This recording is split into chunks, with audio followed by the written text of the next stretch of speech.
အညာမီကကျွန်တော်တို့လူငယ်တွေ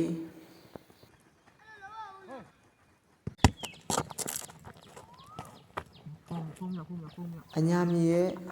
အတိတ်ပဲမင်းတဲ့ကွင်းမြင့်ကျေးရဲမှာကျွန်တော်တို့ generation Z တွေလမ်းပြောက်ခဲ့ရပြီ။နိုင်ကြတဲ့လူမျိုးစနစ်ကိုအောက်မှာ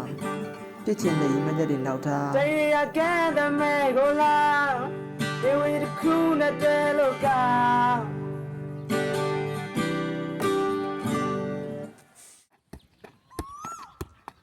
အိမ်မက်ဆိုးရတွေကိုပေးချိတ်ဖြစ်ချင်တာထက်ဖြစ်တဲ့နာကိုဦးစားပေးနေတဲ့ကျွန်တော်တို့လူငယ်တွေနှိမ့်ချခံထားရတဲ့ကျွန်တော်တို့ပညာရေးစနစ်တွေပိတ်ပင်ခံထားရတဲ့ကျွန်တော်တို့လူငယ်တွေရဲ့လွတ်လပ်ခွင့်မရှိတဲ့ဒီနိုင်ငံကြီးမှာနေရတာကျွန်တော်တို့လူငယ်တွေစိတ်ဆင်းရဲလာပါပြီဗျာ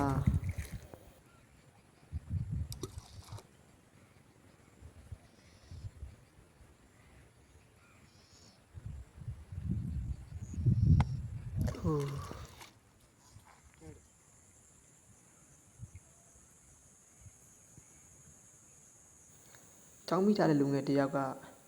တက်ကတူကျဝင်းပေါက်မှာရှိမနေပဲစစ်လေးတောက်ချင်းကိုတူ့အတွက်စိတ်ထွက်ပေါက်တစ်ခုအဖြစ်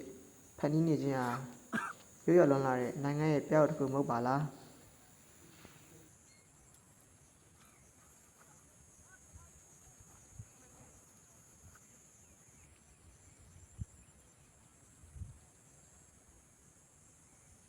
တော်လာရေးကြီးရဲ့ပြီးပါတော့ဗျာ